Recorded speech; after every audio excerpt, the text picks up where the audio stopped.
What's up, guys? Welcome to another episode of Logos Podcast. This is Father Max. This is Father Joseph. And on today's episode, we're not actually doing an episode right now. We're actually just filming an intro, our new intro. New intro because for the next few episodes, you're going to hear us referring to each other as Deacon Max and Deacon Joseph. But we just didn't want you to be alarmed because in reality, We've surpassed that. we are now Father Max and Father Joseph. We still remain and keep our diaconal identity. That's true. Technically, we're still deacons, but we are also now priests, which is pretty awesome. Yeah. But the episodes that will be released throughout the rest of the summer were recorded before we were priests. So we just wanted to give a little disclaimer, lest you be afraid that we were not actually ordained. We are. Priests. No, we're 100% ordained. So I guess that's all we have to say at this moment. Thank you and enjoy the episode. God bless. What's up, guys? This is Deacon Joseph from Logos Podcast. Deacon Max and I are very excited to share this episode with you. It's a conversation that we had with Dr. Christopher Blum. Dr. Christopher Blum is a professor at the Augustine Institute in St. Louis. And in this conversation, what he tried to help us do was understand some of the challenges of secular modernity, this culture in which we live. The point of the episode is that we want to try to understand the culture that we need to be converted out of if we are going to be converted into a life that is consistent with the gospel. And our culture, our secular modern culture, influences us in all sorts of ways that perhaps we're not even aware of because it's simply the air that we breathe. Dr. Blum mentioned three ways in particular that our culture might be driving us away from a life with Christ. The first is that we are not a culture that's oriented towards worship, so we'll talk about that in the episode. The second is that the three virtues of faith, hope, and charity, which are the center of the Christian life and which would be very present in a society that was more Christian, have now been replaced by secular virtues that he'll help us to understand and perhaps identify within ourselves. But then finally, the most important and distinctive mark of secular modernity that Dr. Blum wanted us to understand is modern man's tendency to instrumentalize reason. Modern man's tendency to think of reason not as this gift that's been given us by God to open us up to the divine and what's ultimately true about reality, but rather that it is simply a tool that we use to manipulate the world around us for our benefit. This conversation was very enlightening to me. I hope it will be very enlightening to you as well. And without further ado, Dr. Christopher Blum. What's up, guys? Welcome to another episode of Logos Podcast. This is Deacon Max. This is Deacon Joseph. And on today's episode, we've got a guest, a special guest like every guest we bring on this. So the question becomes, and has increasingly become, what does it mean to be special? If everybody's special, you know? But Doctor... But this guy is. We got to say he's special. He's so That's cool. right. Dr. Christopher Blum, how are you? Oh, really well. Thanks, deacons. Yeah, we brought Dr. Blum on to talk about philosophy, which we love, It's and dear to our hearts. That's But right. because we're good philosophers, we know just how much we don't know. That's so And wise of you. so when we want to know stuff, we consult people who know that they know even less than we do, which makes them even more smart than us. That's right. Wise. Yes, wise. That's right. No, so we're excited to have Dr. Christopher Blum on to guide us through a discussion on really the challenge of secular modernity, which is a really It's a light interesting topic, which I'm very nothing excited much. to dig into. Before we get to know him a little bit more and before we dig into that topic, I just wanted to say to all of our listeners, hello. How the heck are you? Welcome I hope you're doing well. to Logos Podcast. We're glad that you're here. In all seriousness, Deacon Max and I continue to be blown away by your support and your prayers, and people reach out to us and they share things with us, and we're just so moved by your continued support that you are listening to this podcast, and we hope that it draws you closer to the Logos. So glad you're here. Check us out on all of our social media stuff. You know the drill. Do we need to say anything else to the listeners? No. We're just excited about this conversation to have Dr. Blum on, who's representing the Augustine Institute. Is that right, Doctor? That is correct. Right, you're a philosophy professor there. Is that your area of expertise? Yeah, tell us about yourself, Doctor. Who the heck are you? And where do you come from? And what do you do with your life? I'm a sinner. Yeah. Welcome. Yeah. Yeah. welcome to the Thanks. club. Yeah. Good to be here. Yeah. So, on the wrong side of 50, married for over 30 years to the lovely Kathleen, 2 adult children, and I've been teaching in Catholic institutions of higher education that are associated with, very broadly speaking, with the Newman Guide for the past 30 years. Yeah, After okay. a PhD in the history and philosophy of science at the University of Notre Dame and a bachelor's degree in biology at the University of Virginia. Wow. But if you want to know why I'm special, Why are you special? Yes, I'm excited. in this context of sharing about my education, it's because I went to high school at T.C. Williams High School. So if you've seen Remember the Titans, then you Oh my know gosh. a little bit about my experience running track at T.C. Williams High School. I was the slow guy. Wow. Wow. Well, I've never ran in my life, so I don't know what that's like. But I trust that your slowness is way quicker than my fastest pace. That's super cool. Is that where the movie was filmed itself? Or was it just about that? That was a Okay. Hollywood. Yeah, that was a Hollywood. Okay, I figured. But, no, the school doesn't look anything like that. And the name's been changed, so it's now Alexandria High School. But Sweet. Wow, that's that awesome. is cool, actually. That is super cool. cool. That does make you special. It does make me special. Yeah, I'm very grateful to the education I received. The moral exemplars there for me in the person of various coaches and various teachers was deeply meaningful to me, and I'm very grateful for it. That's Lord wonderful. God. And then tell us just a little bit right now. So at the Augustine Institute, what kind of courses are you teaching? What are you dabbling in at the moment? Good. Yeah. So this semester, teaching a course called Nature and God. A couple of small topics joined together. Yeah, that's pretty what it sounds simple. like. Yep. This is a course that's built around Aquinas's 5 ways for demonstrating God's existence.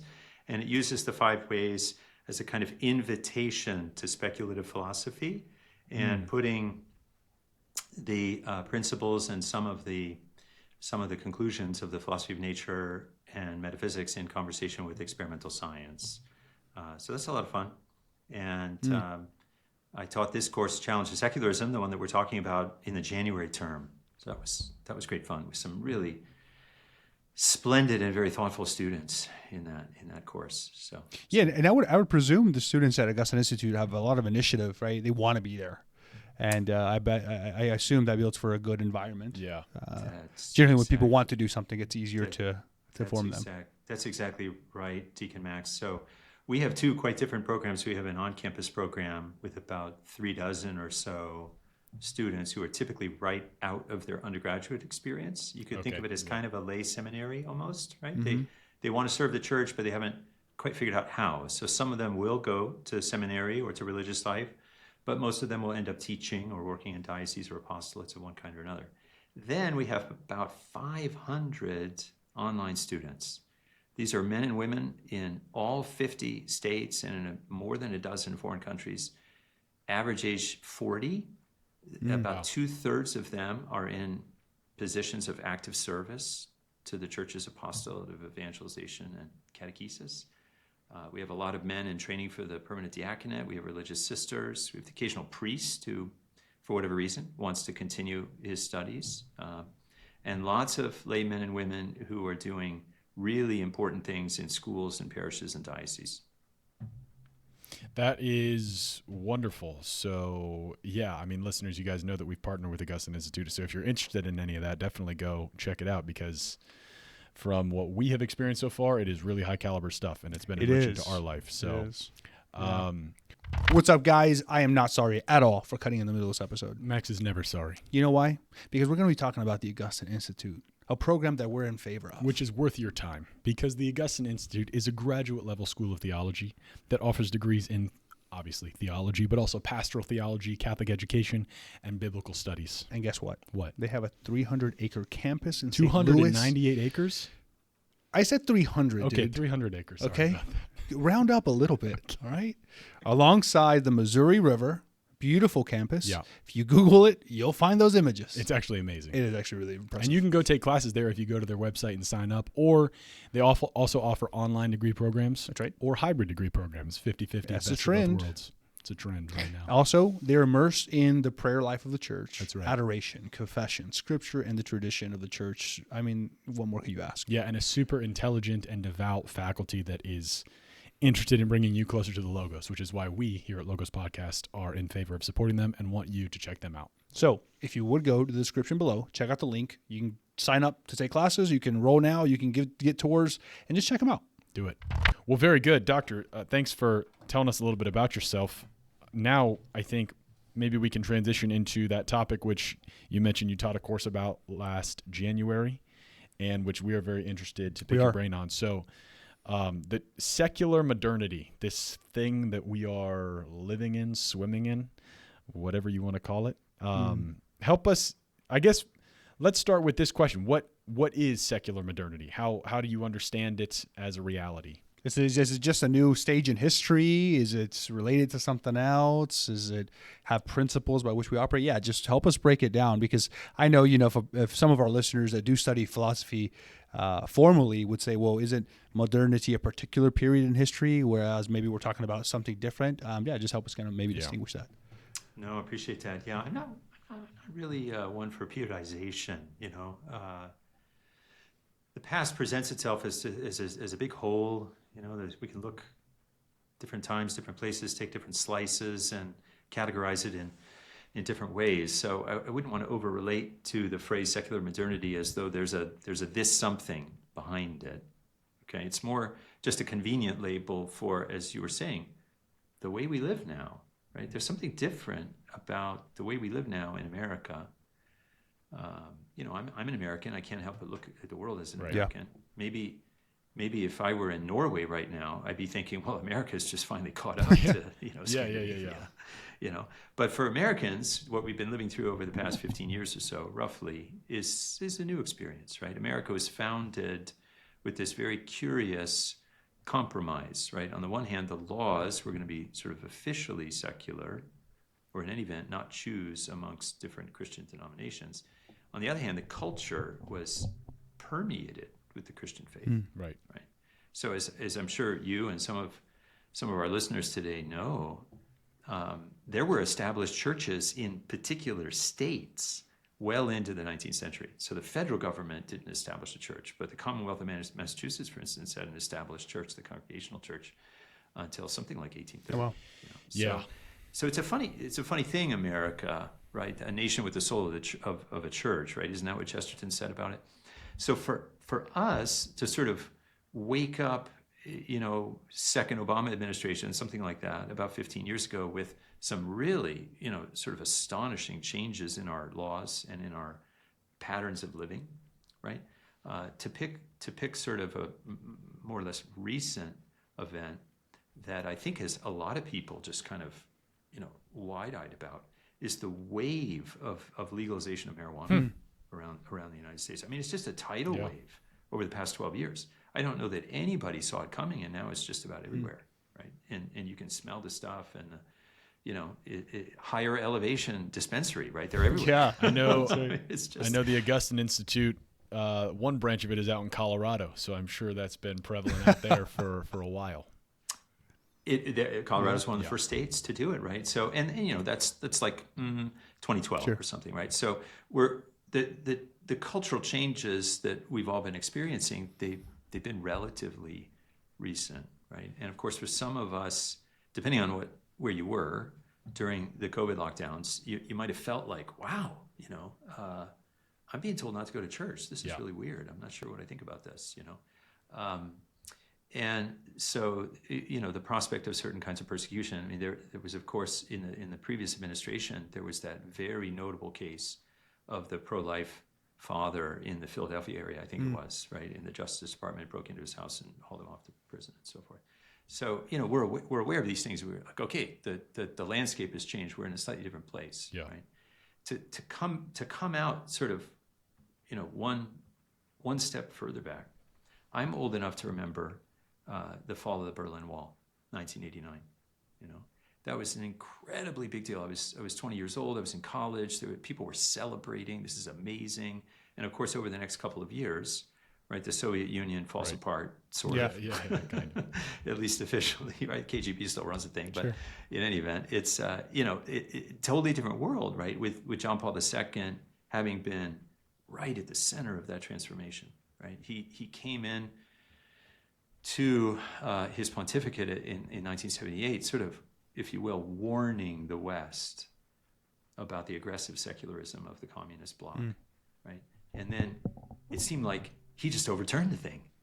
Wow, that's amazing, right? So I remember being in my early 20s, looking out at the world, circa 1991, circa 1992, thinking, where's this going to go? What's the next phase of Western culture? What's America going to be like?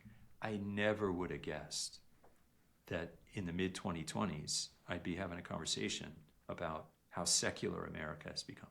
I never would have guessed that in 1990. So, and I think a lot of people my age really feel like, wow, didn't see this one coming. So I think it's great to ask, okay, where'd it come from?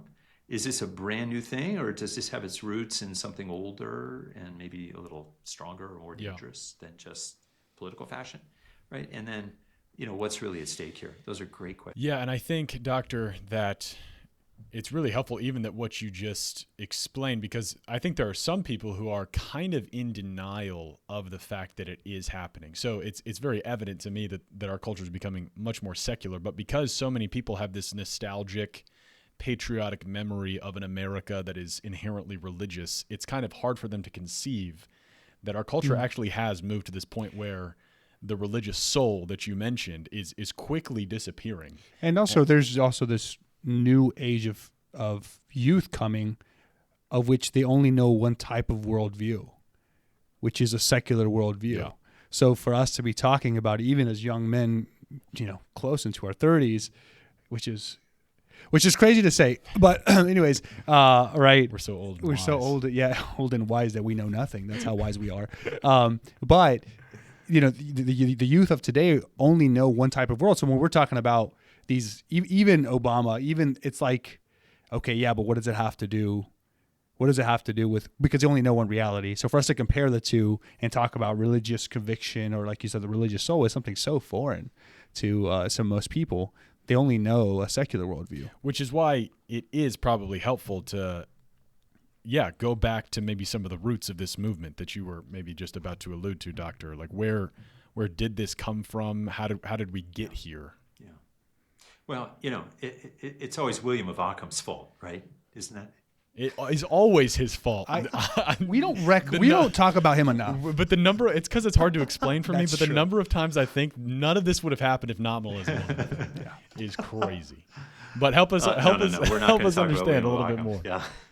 Okay. I in fact, I mean that as a kind of reductio ad absurdum, right? I mean, if we push, right, we're going to land back at the garden, right? Because what we're seeing here is a recapitulation of the sin of our first parents, of Adam and Eve, right? And it's one thing to sort of have that realization as one's reading the writings of Friedrich Nietzsche or Immanuel Kant or something like that. It was another thing entirely for me to sort of rejoice to read Karol Wojtyła's Sign of Contradiction. John Paul II. That's right. When he was Cardinal Archbishop of Krakow in 1976, he got a phone call or a telegram or something. I'm not sure how they communicated back in 1976. It was a dove. It might have been. It might have. And Sent then the it Pony dropped Express up to over the Alps or something. Yeah.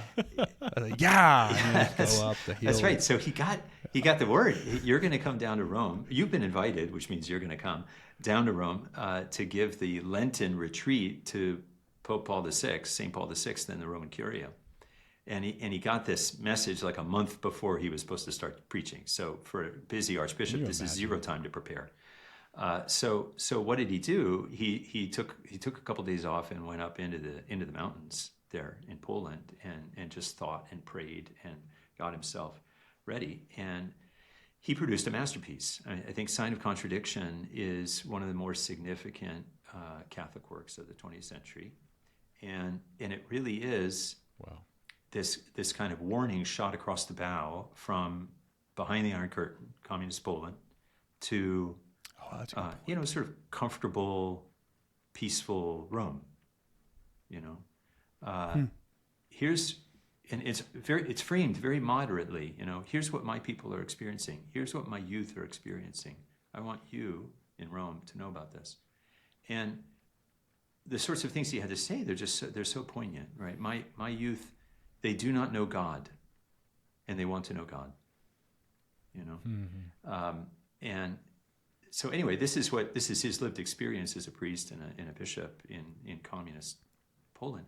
And so he sees right to the heart of it, and he says, what we're looking at here in this contrast is the ages-old fight between the word and the anti-word, right? The logos and the anti-logos, right? And he said, and he says that this denial of God that we're experiencing again today, it's the same denial that the devil offered to Adam and Eve. It's always the same fight. So I think that's part of it, right? It's sort of trivially true that in the secular culture, at some point, people are going to, a person who's been habituated to the secular outlook, right? At some point, you scratch them, they're going to say, yeah, what comes first is my freedom.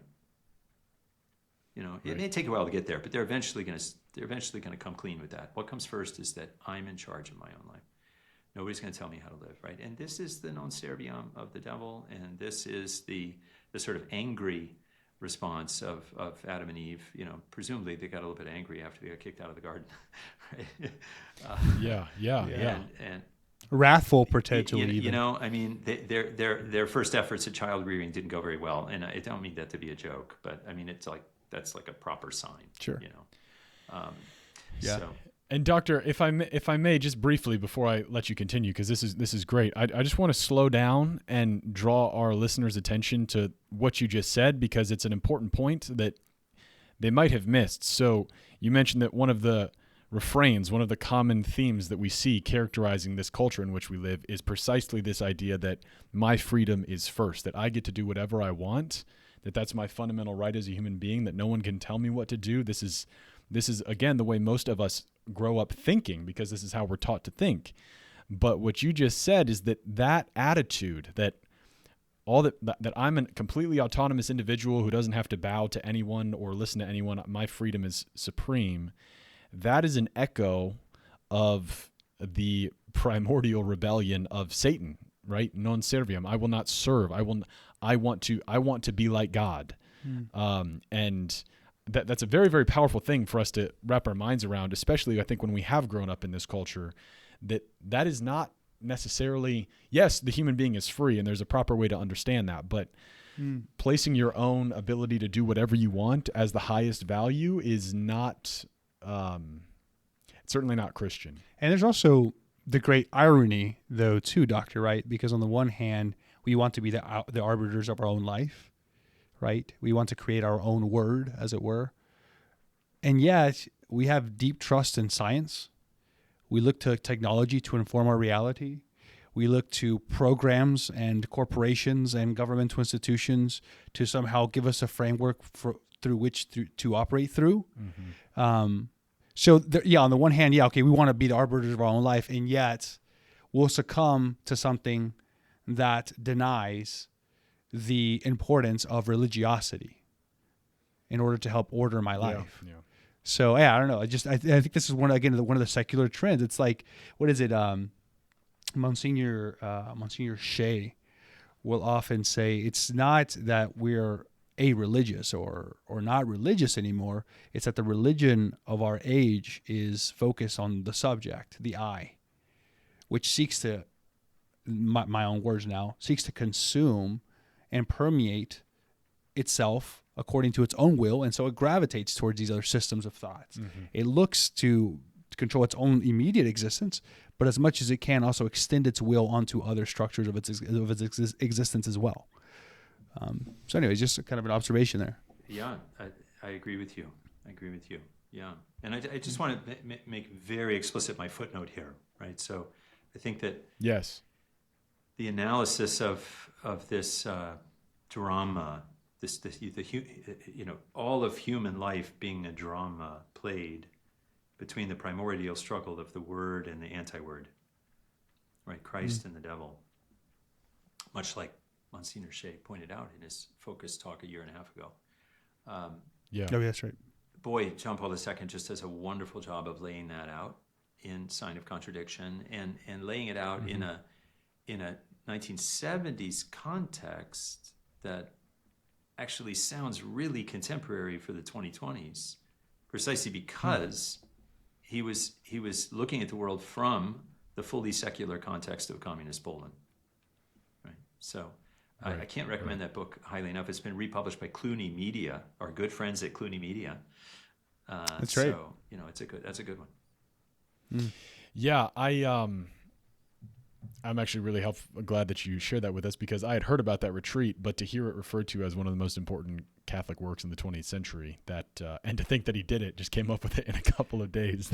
That's high praise. Classic JP2. Yeah, it is, and it's good to pause here, right? Because John Paul II is such an extraordinary witness and teacher for us still today. Maybe in some ways more so today that we're dealing with what we're dealing with in American culture.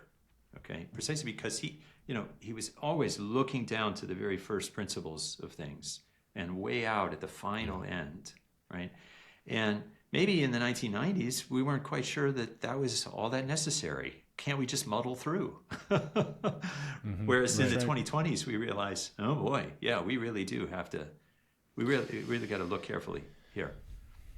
Yeah, And he was a man of philosophy too. right. That was kind of his, I would say, I think, where his heart lied, Whereas in Joseph Ratzinger, we have more of a theologian. I mean, that's, again, broadly speaking here. JP2 is more of a philosopher. They both complement each other, are both philosophers and theologians in their own right, obviously.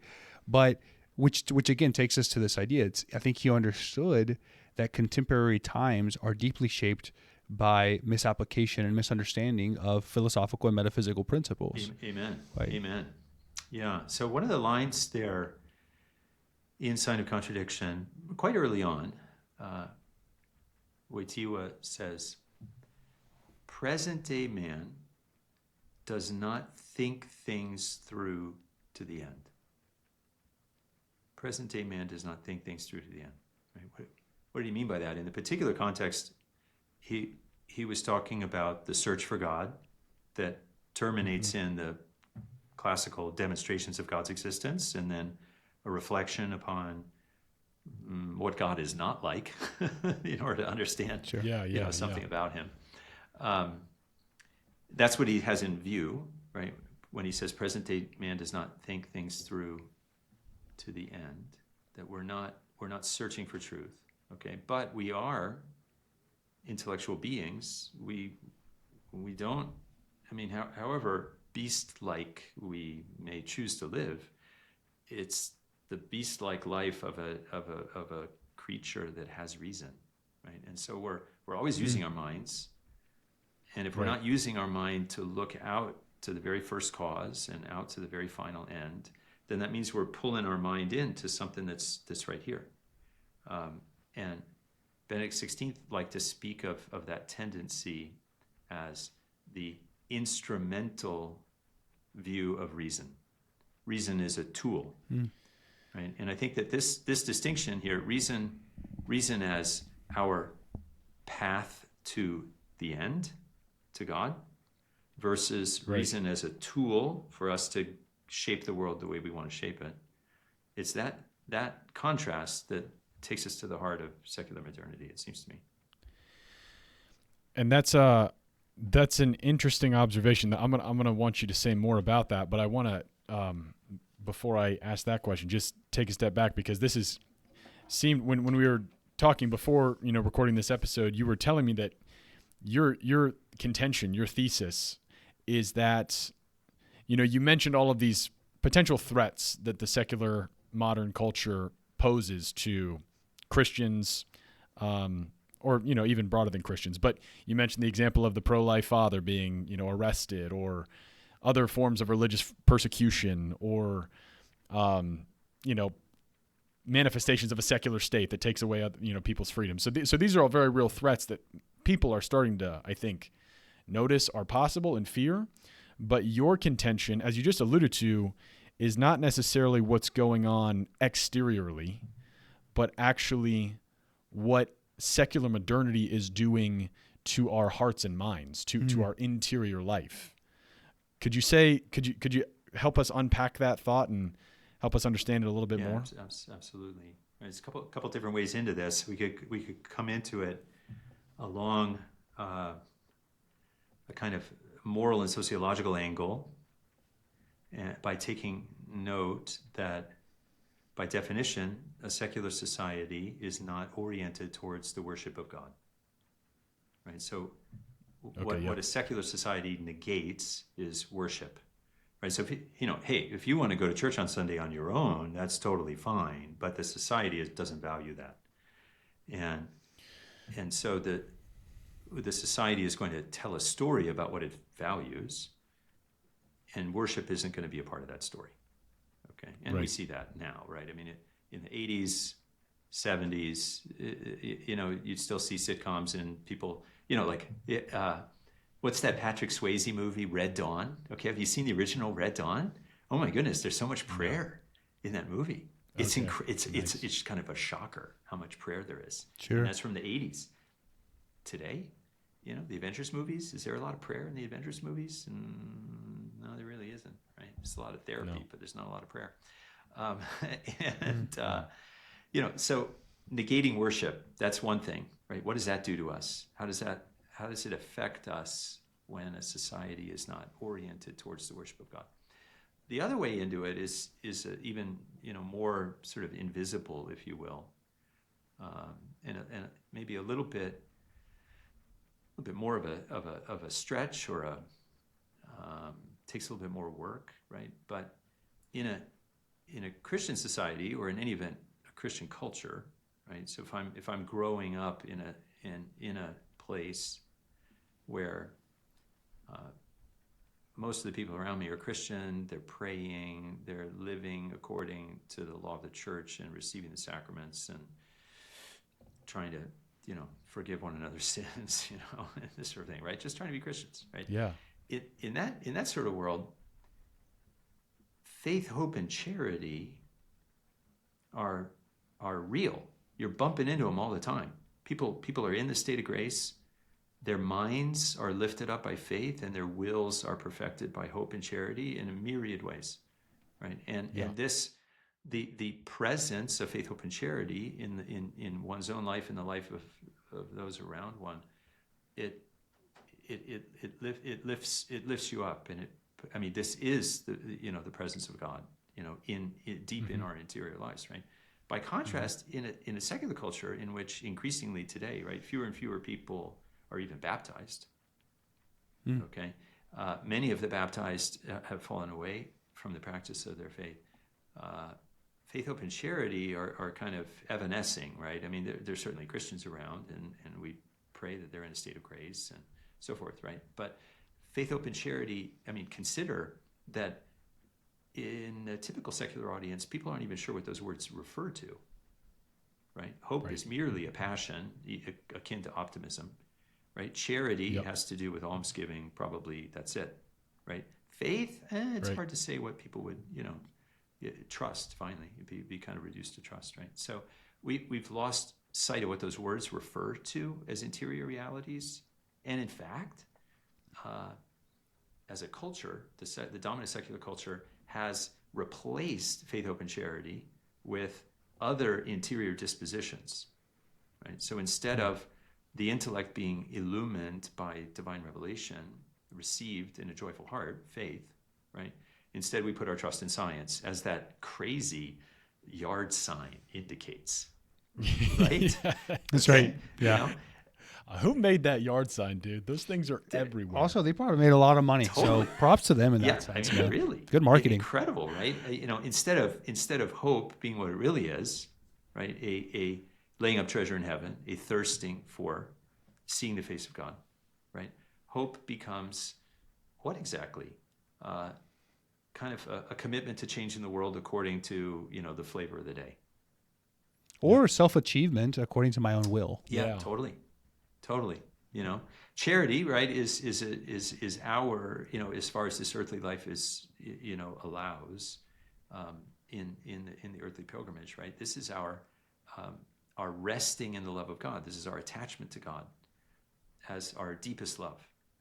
Okay, what are people attached to as their deepest love if they're not attached to God? Well, as Augustine tells us, right, they're going to love themselves first. Right. Yeah. So this is the big, we could look at it sociologically in terms of people no longer worshiping, or we could look at it from the point of view of the theological virtues being lost and being replaced by ersatz ones. But either way, we're looking at an interior space, intellect and will, and then following upon intellect and will, the emotional life, that's been oriented towards strange gods. Which is... yeah, clearly a big difference between secular modernity and Christian culture. And I'm even, that sociological observation you made about the difference between a culture that's oriented towards worship and a culture that's not. A lot of people will take kind of the American schema, the American culture as it exists right now, right? That everyone's just kind of free to choose whatever religion they want, worship how you want, if you want. But the state's not gonna, the culture as a whole is not gonna be oriented towards worship or any one expression of religiosity. And people think that what that means is that the culture is just neutral, and you as a member of that culture are free to just decide what you want to do. And that's a good thing, right? And okay, so definitely religious freedom is a good thing. I'm not trying to contradict that, but the observation that people like, David Schindler have made, other authors that we've read, is that Ratzinger himself. Is that even that how am I going to articulate this? If I live in a culture where religion is a matter of private choice, even if I'm free to practice it, the fact that it is a private choice is communicating something to me about what religion is. Right? Religion is just this dispensable thing that I can choose to do if I want to, but that is not necessary to who I am. Whereas in a Christian culture, it is understood that worship is actually a part of my nature, that it's not just something I decide to do if it suits me, but that it's actually constitutive of who I am, that I need worship, right? A couple of things. First of all, I literally had this idea of the neutral state written down. So that's something I was going to bring up, right? Which is a big conversation right now in political philosophy specifically. And, right. So like, is the state actually neutral towards religiosity or principles of metaphysics or philosophy in general? Right. Our argument is no, they're not. The fact that they're indifferent tells us actually that that it's not neutral, that it's at least negatively affecting our perception of these principles. But another thing that I wanted to point out is we've constantly, I think we've used this, you brought it up, Doctor, the denial of worship that guides secular culture. But I would push back a little bit and say, I don't know if it's a denial of worship. It's just, as you pointed out, I think later in the conversation, it's the replacement of worship. It's not like we're not worshiping things. We're still worshiping things. But that's the thing.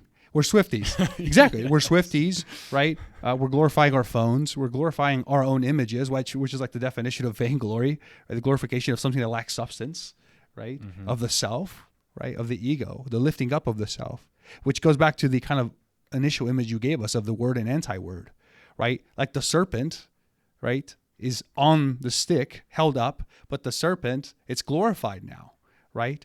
And it happens to be the ego is what we're exalting. Our cross is us. Our cross is not the Logos, Jesus Christ. Mm-hmm. So, and that so we're talking here kind of abstractly, but the way that plays out logically and practically in our own life means that what we do, how we constitute our families, how we constitute a relationship with our friends, how we treat our coworkers, how we treat our, how we work, right?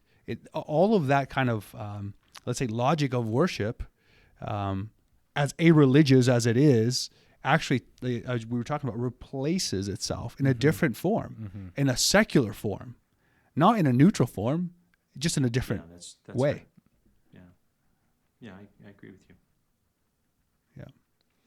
So, given the fact that this is the case, well, let me ask you this. You mentioned the sociological, and kind of the mystical, let's say. Faith, hope, and charity. The mystical, yes, mystical, which was very well explained. Yeah. Are there any other ways that you see the secular modern culture that we live in affecting our interior lives, or do you want to maybe talk a little bit about the challenges that the ones you've already explained present to believers trying to live out their faith? Well,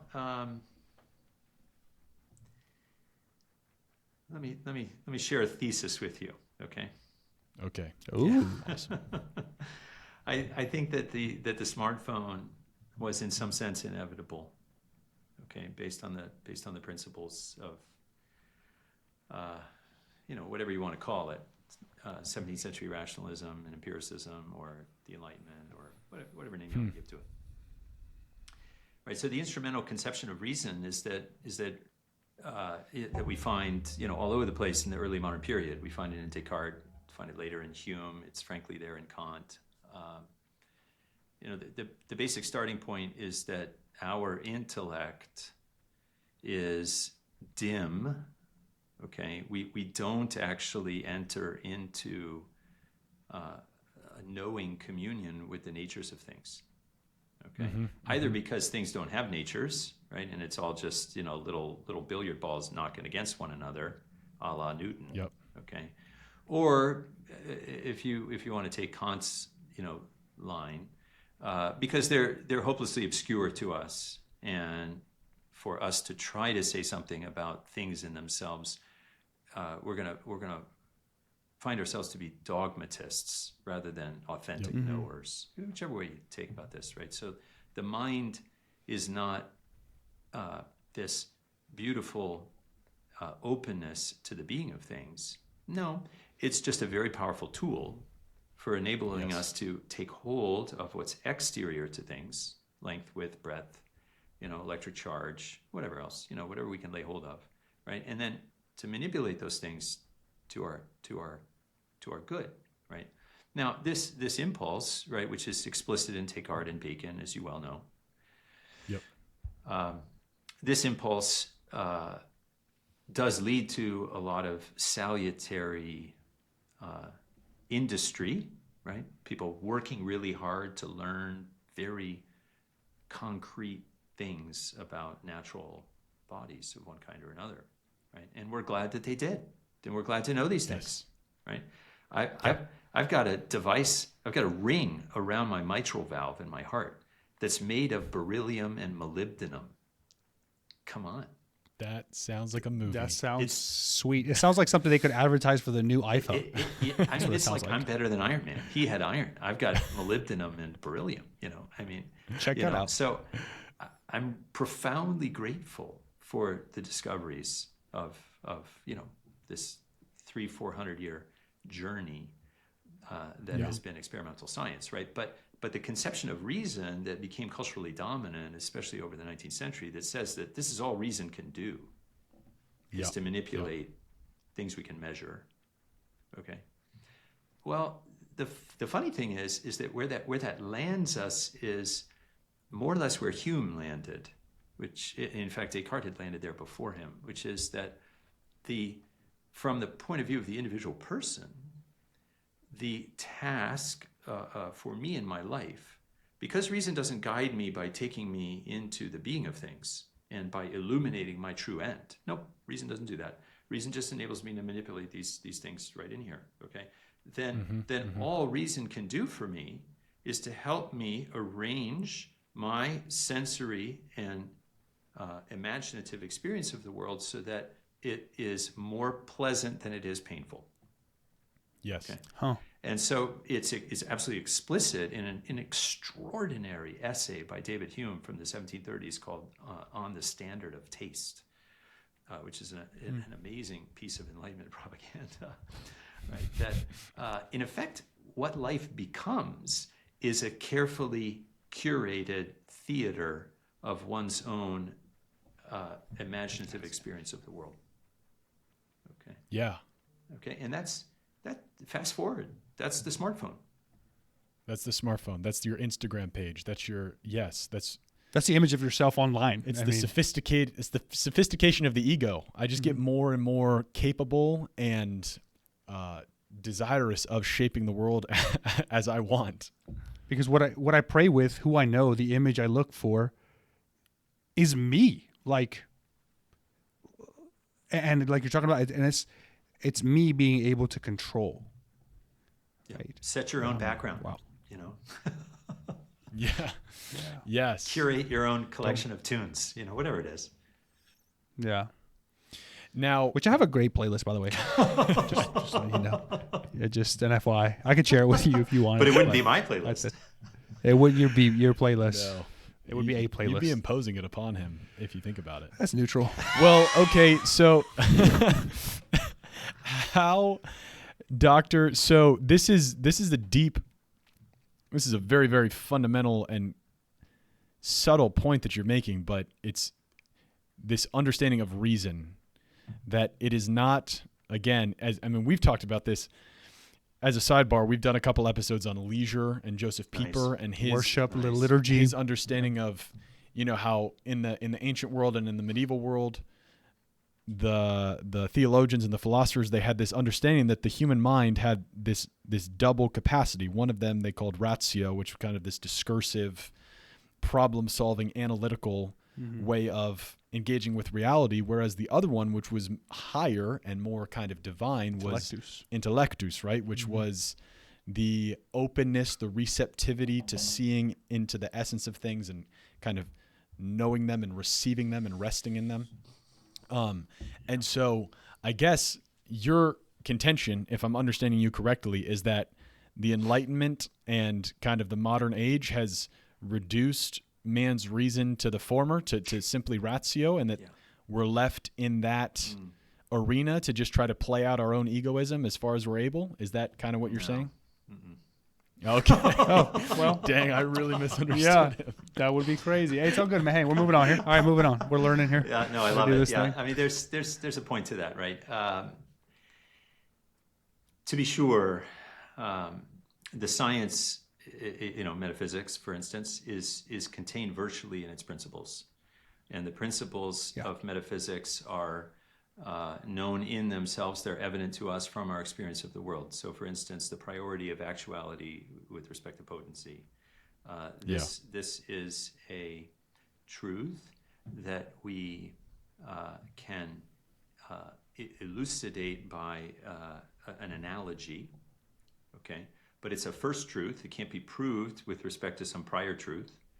It is a principle. We receive it, as you're saying, by the act of simple understanding, okay, intellectus, okay? Yeah. But what I don't like, Deacon Joseph, is then that next move where you equate ratio with problem solving, okay? Because consider that same principle of the priority of actuality with respect to potency is arguably the principle that drives the first four of the five waves to their conclusion, right? The conclusion being that, the first, all men agree that an unmoved mover is one of the things that we call God, and we've just proved that there's an unmoved mover, therefore there's a God, right? And the priority of act to potency is a premise in that conclusion, which is to say, in that syllogism, that course of reasoning, right? So it's precisely ratio that takes us from the principle understood to the conclusion, which we actually value more than the principle. Okay, we're real glad that God exists. Yes. Yeah, I'm told. Okay, that's actually very helpful. So then this in heaven, though, brother, deacon, it'll be all intellectus. That'll be so. It'll be really nice. We're already. I mean, kind of there. We're not there 100%. Deacon Max goes in and out of the beatific vision. Just there. I'm sorry. I'm back. What were we talking about? No.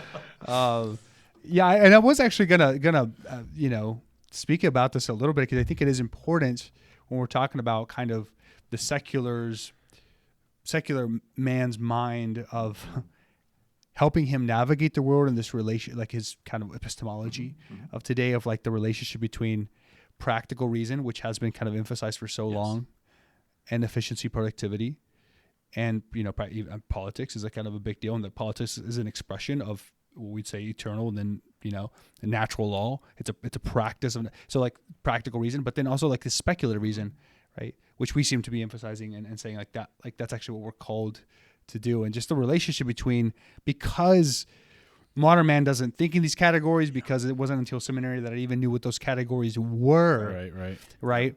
That so many of us are, as you're talking about, Doctor, taught to focus, on practical reason, on instrumentalizing those things which are before us, to channel them in the way that best benefits us. And so where does that leave us, Doctor? Do we encourage people? Should we stop creating our own playlists on Spotify because we're just Please say no, because I worked so hard on mine. Or how does this awareness that we've been influenced in this direction towards the instrumentalization of our reason, how should that affect us? How should that help us navigate the world that we're living in? Excellent. Yeah, that's just great. So one can and should ask the question, does one need to master metaphysics in order to be saved, right? And the answer is a decisive no, right? We're good. We're safe. Hey, we got back. Exactly. We're good. Right? We're saved by charity, right? It's conforming our will to the will of God and, following our Lord all the way to Calvary, right? That's our task as Christians. So what does the priority of the speculative or the priority of the contemplative look like for Christians just as such, who are not necessarily called to study philosophy, right? And I think the answer again is in John Paul II for us, right? If he says in a tragic vein, present-day man does not think things through to the end, right? Well, then the remedy, of course, is to think things through to the end. How do we think things through to the end? Well, the church is the setting in which every human being is invited to do just that, right? In her beautiful liturgical life, taking the liturgical year as a whole, right? The whole story of mankind is told in that liturgical drama, right? And it's told with deep speculative integrity, right? So the various metaphysical and theological truths are communicated year after year by the church through her scriptures, divinely revealed. Our true path to the mind and the heart of God is what he has said to us and revealed to us and brought down to us in the written word of God in the Bible. And it's the church's liturgy that makes the Bible available to us in the sort of best possible way. That doesn't mean we don't read the Bible outside of Mass. Of course we do, but there's a priority there. And so I think this is why, knowing this, teaching this, it's why John Paul II, when he was Pope, wrote his very beautiful apostolic exhortation, Dies Domini, on the Lord's Day, right? Which is, it's an exquisite response to the problem of secularism, because he's basically reminding us that secularism is kind of a myth or a veil or a gauzy film that's getting in our way, right? What's true about the world is that God has become man, right? That's what's true about the world, right? The world has been transfigured by the divine coming among us and changing everything, right? Changing time, changing space, changing how we relate to one another, changing how we relate to him. This is what's really true. And it's precisely the Lord's Day, with the celebration of the Holy Sacrifice and all that surrounds it, whether it's the proclaiming of Scripture and the teaching about Scripture, or the proclaiming often by song of the Creed, right, the articles of our faith, or whether it's the other sort of penumbral bits of festivity that are associated with the Lord's Day, like coffee and donuts in the church basement. That's pretty penumbrous, if you ask me. That's a penumbra. This is all we need to be rooted in a vision of the end. That is very well said. And I wrote that down because I'm going to pray with that tonight, because we're just we're going to have on our rector here soon and talk about what he considers to be imagination as an important part of the mental process that he saw reflected in Newman and others. But part of the reason that I think that conversation is going to help shape or help at least inform this, and as you're talking about this now, is that like part of the reason, one of the powers of imagination, it brings us back to the calling of our destiny, right? It keeps us in tune, and it helps us remember kind of our calling. This is something that like Giussani, right? Luigi Giussani was big about remembering your destiny. And this is what kind of, in a sense, could be said of the whole covenantal process of the Old into the New Testament, of remembering what we're called to, what our vocation, what our end is, right? And the liturgy, what does the liturgy do? It helps, we begin to embody that calling and enter into something that is beyond us. The liturgy is principally what? A gift from God. It reminds us what? That our existence isn't our own, right? It reminds us that that God became man. Again, a gift, right? It reminds us of the important need for community, for communion, not just with God, but also with each other. And so we gather there. So again, to reorder, to help us think through, to imagine, as it were, a life of charity. Right. I'm with you. Yeah, I was also thinking of the imagination stuff as he was speaking. Yeah. So we're on the same wavelength today, bro.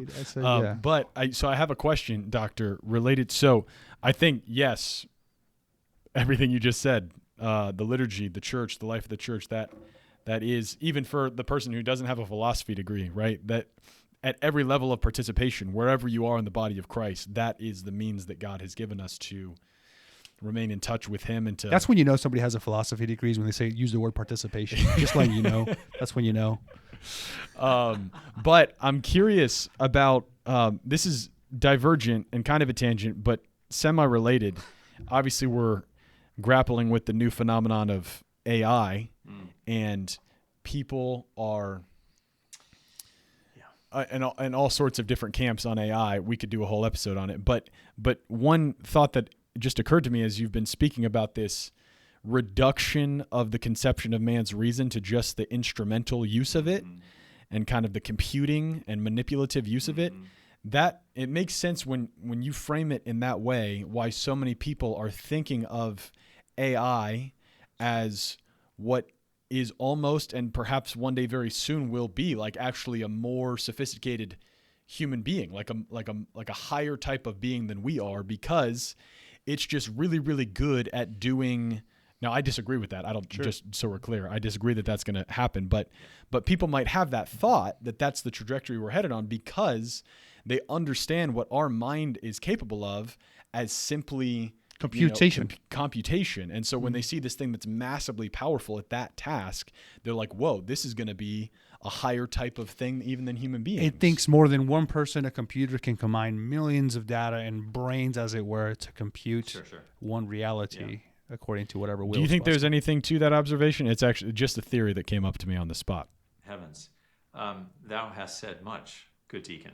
What comes to mind for me is when I was a little boy in a galaxy far, far away, it was possible for me to just sort of wander out of the house, by myself. And apparently, because I've seen the paper trail, I went off to the park across the street and to like an area in the park that wasn't being mowed. And I picked some wildflowers for my mom, and then I brought them home, and I made a little card for her in which I wrote down, I picked some flowers for you, misspelling every word, and the flowers, of course, disappeared, but my mom kept the little drawing that I had done for it, which I drew some flowers or whatever, why did my mom keep that? Were those, did I find some really rare orchids, and did I arrange them in the way that the perfect AI-driven flower arranger would have? Of course not, right? No.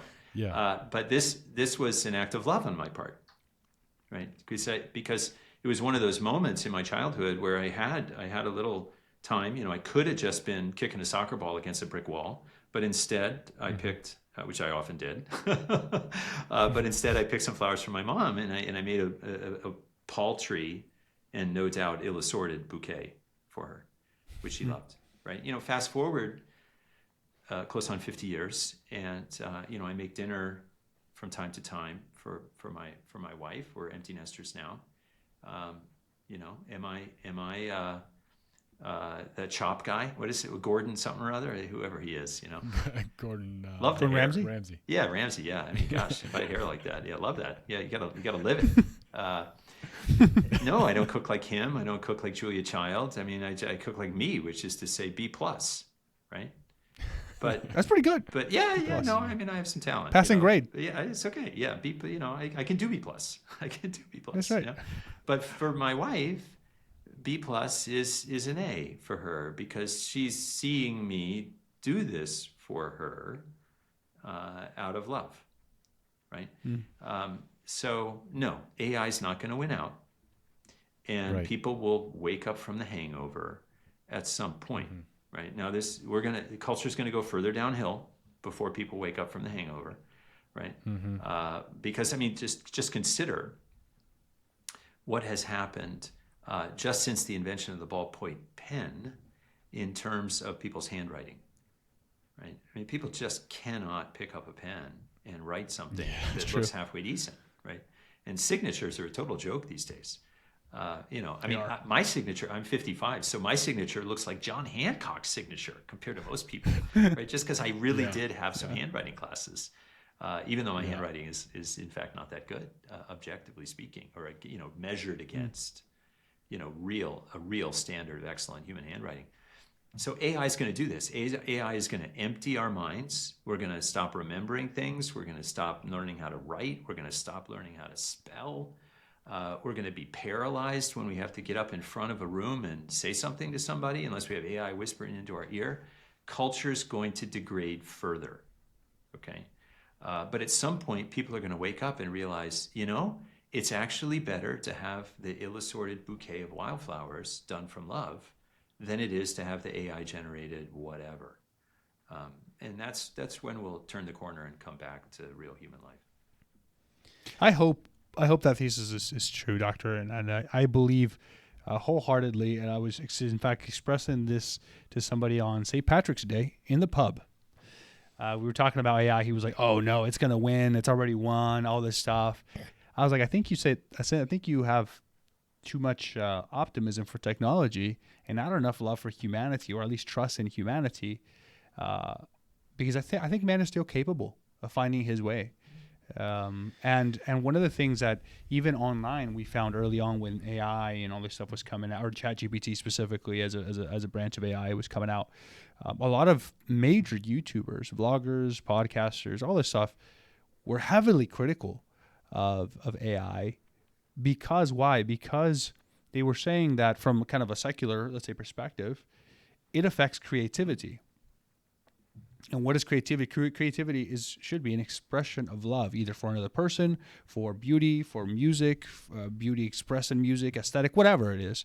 Creativity is something uniquely human. When you just put in, make me a flower that I can give to my mother, it might be better. It might be worse. Some of the AI stuff is actually really bad, but let's say better for whatever standard it is.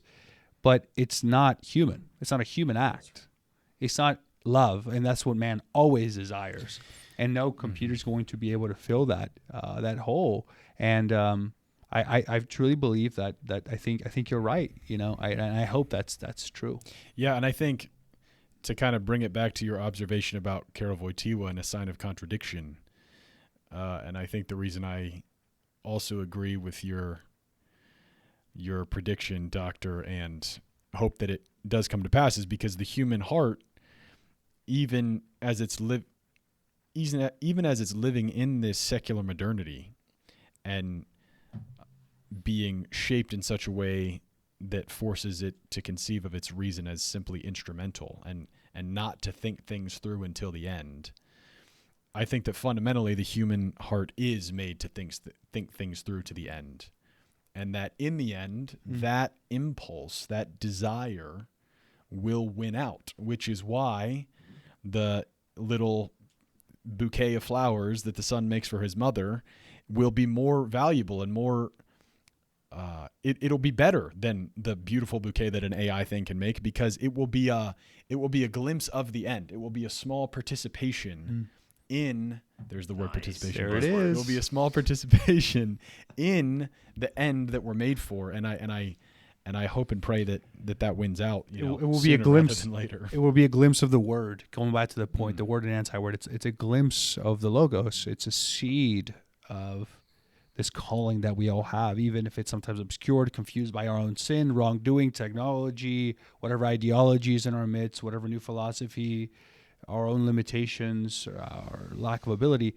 Somehow we have to trust, because it's the Christian way of life, that God will win and has won, let's Amen. say. And I think, yeah, kind of ending with that message of hope, if you're okay with there, Doctor. Love it. I really appreciate having you. This was a great discussion. This was such a good discussion, Doctor. Thanks. Yeah.